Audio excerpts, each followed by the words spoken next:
الليمون مات، التين مات، اللوز مات، ما بقت شجرة.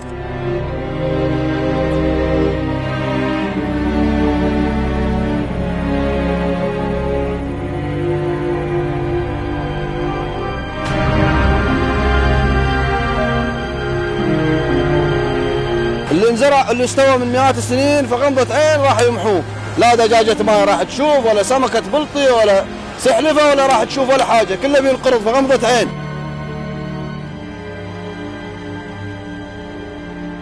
اللي يسووه هذا مو عادل، لا قاعد يصير حرام.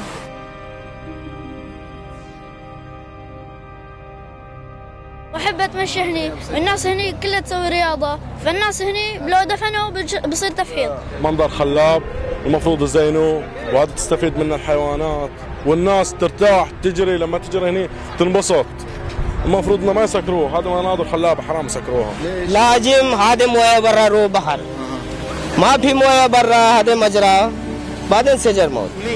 الآن ما نطالب به هو إيقاف عملية الإغلاق لما تبقى من شرايين الواحة بشكل مؤقت. هذا رجاء الأهالي ورجاء المهتمين ورجاء كل شخص يهتم بهوية أرضه ويهتم بزراعة أرضه.